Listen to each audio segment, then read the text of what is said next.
देश की संसद में महिलाओं का प्रतिनिधित्व बढ़े, सत्ता में आधी आबादी की भागीदारी मजबूत हो, इस पर आजादी के बाद से ही बात होती रही है। लोकसभा और राज्य की विधानसभाओं में महिलाओं की संख्या बढ़ाने के लिए संसद में नारी शक्ति वंदन अधिनियम 2023 पारित किया गया है। देश में नारी शक्ति वंदन अधिनियम 2023 लागू होते ही लोकसभा और राज्य की विधानसभाओं में कुल सीटों की 1/3 यानी 33% सीटें महिलाओं के लिए आरक्षित हो जाएंगी।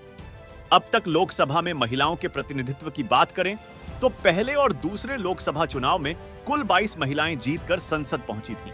वहीं 1962 में हुए तीसरे लोकसभा चुनाव में 31 महिलाओं ने जीत दर्ज की, लेकिन उसके बाद लगातार 4 चुनावों में 1962 के मुकाबले महिला सांसदों की संख्या कम रही। 1967 के लोकसभा चुनाव में 29, 1971 में 21, 1977 में 19 और 1980 में 28 महिलाएं चुनाव जीतकर संसद पहुंची।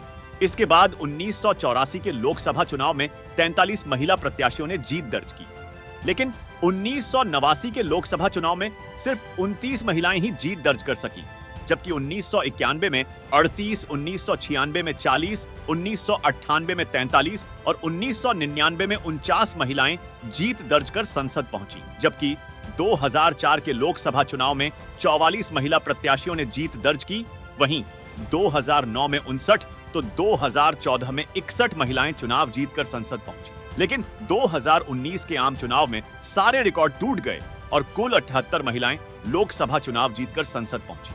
वहीं साल 2024 में 18वीं लोकसभा के लिए हुए चुनाव में कुल 74 महिलाओं ने जीत दर्ज की है। अब यदि अगले आम चुनाव यानी 2029 तक नारी शक्ति वंदन अधिनियम 2023 लागू हो जाता है तो संसद में कुल सीटों की संख्या के 33% सीटें महिलाओं के लिए आरक्षित हो जाएंगी और लोकसभा में मौजूदा 543 में से 181 सीटें महिला सांसदों के लिए आरक्षित हो जाएंगी।